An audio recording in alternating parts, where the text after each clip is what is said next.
I don't like him. That's not what I asked you. I asked you if you trusted him. Of course I trust him. I mean, he's too much of an idiot not to be trustworthy. I don't need his brains. I got plenty of that. Just need to know if I can count on him. What about Donovan? No, it's too much about that. Okay, fine. He would work. I still don't think he's going to go for it. Well, I think you underestimate my salesmanship. Now, you just watch him.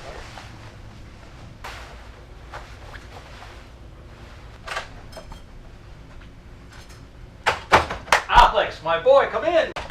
Good fight, Alex. Good fight. So you've definitely been on project after project, it seems, for a little bit. How long has that been going on, and how's that affected, your work life and home life?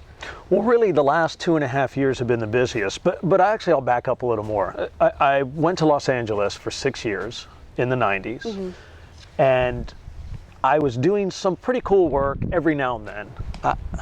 I'm most known for being on Saved by the Bell, which is not a big feather in my personal cap, but Yeah, people my age are like, awesome! yeah.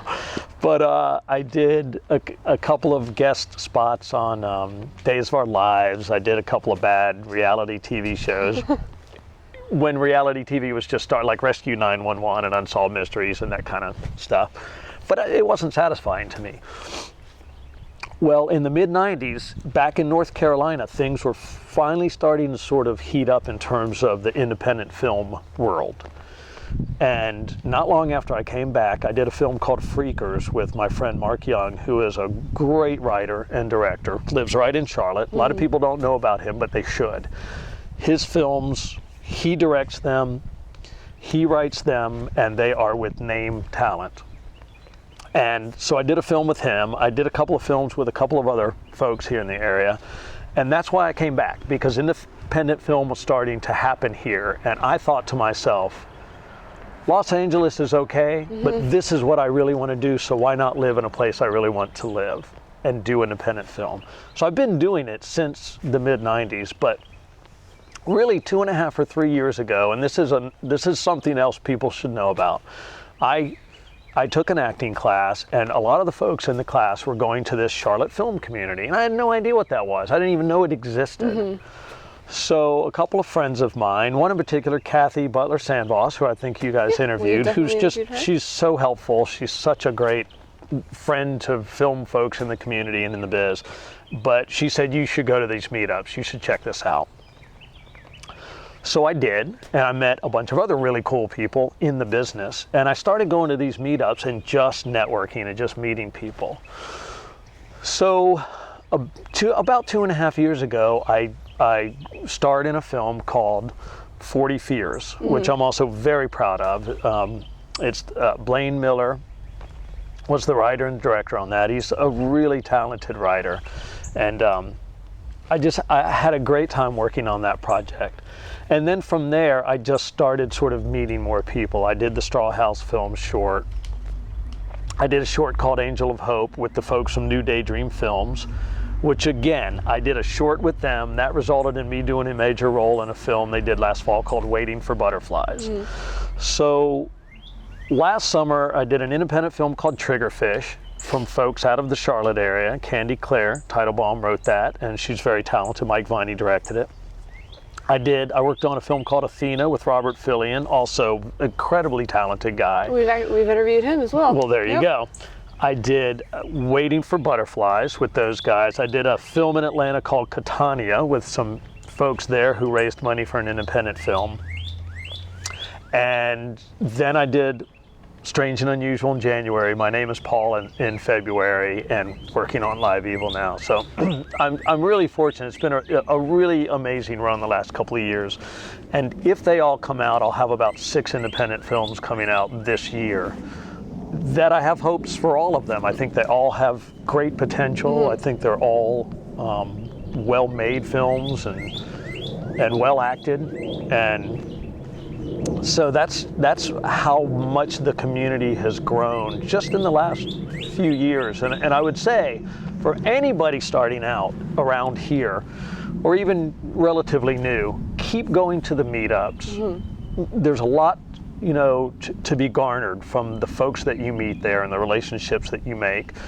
There's a meetup in Asheville. I have done it, and I've been doing this a long time. I think everybody should drive up there when they can and do one of those. There's one in Greenville, South Carolina. I've driven to that one and done that one. I think everybody should go down there. I think there's one in Greensboro. I'm not sure, but you know, you got to put in the effort. You have to put in the time. But for me, it all really started with the meetups. And it started with the meetups because I was in this acting class, and one of the things we did was the teacher would ask, okay, what did everybody do this week? And all these students are talking about these films they auditioned for, and I was sitting there with this amazing agent, like one of the best in the Southeast, and I'm thinking, I never heard of that film. I didn't hear about that one, or that one, or that one.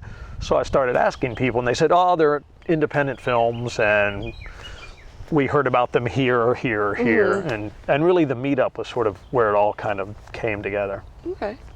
Yeah. Definitely good to be involved in those. Yes, those are, I would say, very important. We had a very nice return on our investment with that knockout. Hey, can I get you a cigar? No, sorry. Smart man, you should stay away from these. Me, too late. I love them too much. I think it's because it makes me feel like I'm Churchill or Roosevelt hatching plans to defeat the Nazis.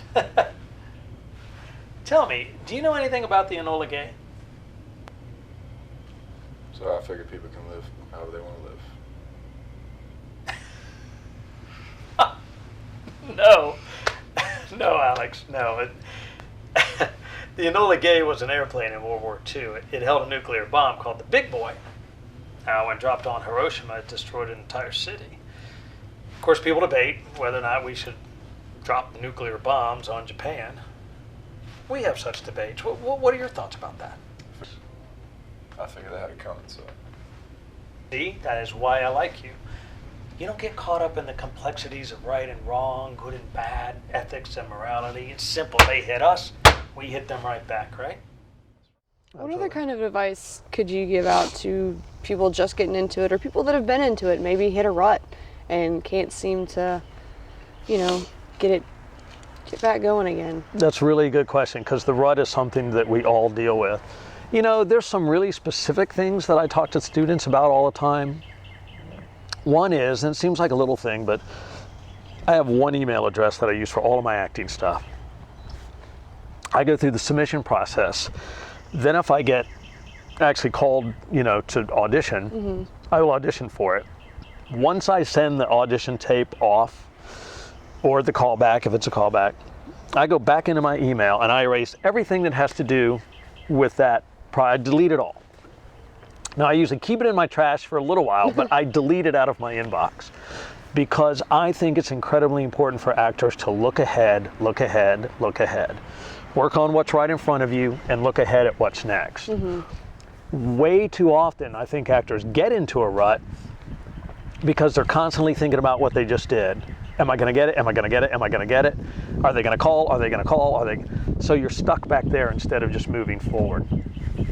People say I book a lot. I book maybe 1 out of every 10 or 20 auditions, and that's pretty good. There are people who book more, but that's pretty good. But that means there's 18 or 19 rejections every single time before I book. So building your own identity and self-worth is really important.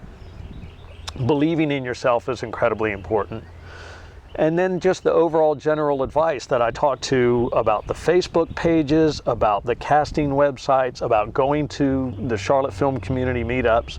Network, network, network.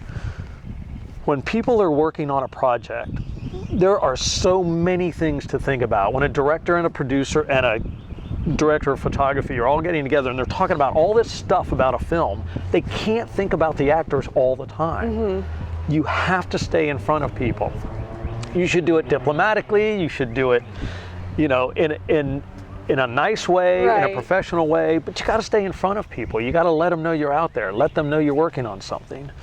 I have a friend whose film I'm trying to get in, and I measure it out, and every week or so, I just say, here's my schedule now. If things work out, I'm there.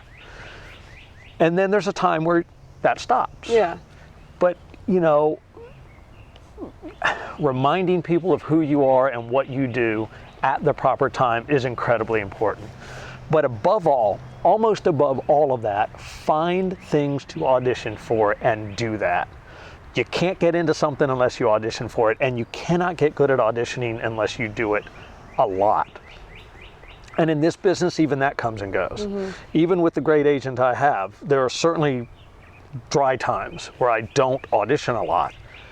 I find auditions if that's the case, because I can't stay sharp unless I do. Right. Network. Network, network.